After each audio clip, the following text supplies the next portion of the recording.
Bismillahirrahmanirrahim. Assalamualaikum warahmatullahi wabarakatuh. Saya Noviani Fatlika akan mempresentasikan landasan pendidikan bab ke-8, yaitu landasan ekonomi pendidikan. Pendahuluan. Gagasan, pandangan, dan kajian tentang suatu masalah pada masa kini cenderung menggunakan pendekatan multidisipliner. Hal ini dimaksudkan agar pemecahan masalah didasari pada pengetahuan secara holistik sehingga pemecahannya tuntas.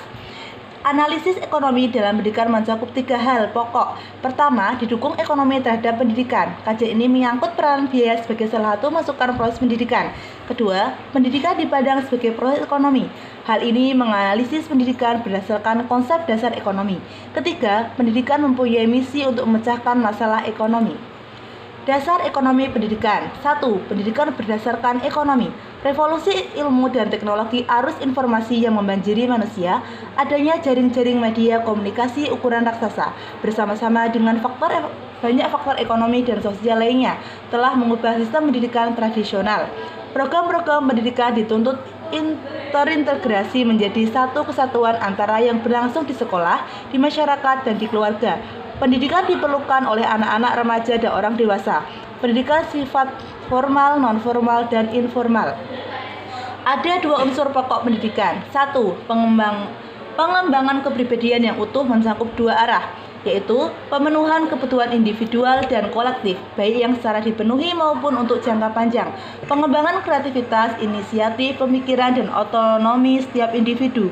2. Menggunakan cara reorganisasi proses pendidikan menjadi 1. Tidak menekankan pada perlunya pendidikan pada awal kehidupan saja, tetapi terus-menerus ditingkatkan selama hidupnya.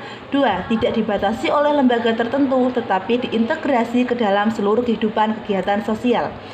Dukungan biaya terhadap pendidikan ada 2, yaitu biaya yang sebenarnya dan biaya tidak langsung.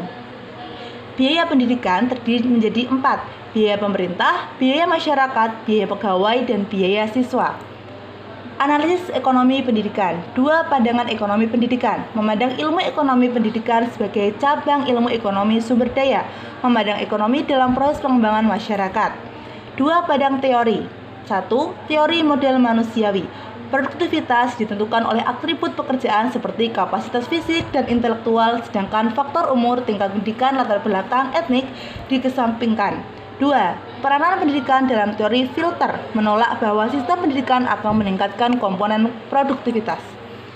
Pendidikan untuk mendukung kemajuan ekonomi.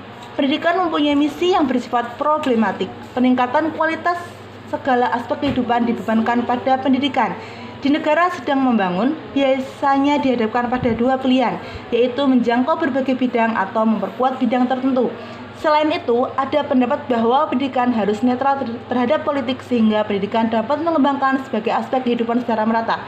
Di pihak lain, pendidikan diperlukan untuk memprioritaskan bidang tertentu sesuai dengan kemauan politik pembangunan. Ekonomi mempunyai 3 masalah pokok, yaitu 1. Apakah yang diproduksi dengan sumber-sumber yang terbatas? Bagaimana mengombinasikan berbagai sumber dalam proses produktif? Apa manfaat barang dan jasa diproduktif? Barang dan jasa yang dibutuhkan setiap orang adalah tujuan akhir dari kegiatan ekonomi. Barang dan jasa yang dibutuhkan manusia tidak ada batasnya.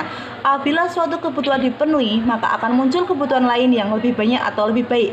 Bertambahnya kebutuhan ini bukan karena perubahan fisik, mulai dari anak-anak, remaja, kemudian dewasa dan tua, melainkan juga kemajuan masyarakat serta budidayanya. Demikianlah presentasi dari saya, kurang lebihnya mohon maaf. Wabillahi taufiq hidayah. Wassalamualaikum warahmatullahi wabarakatuh.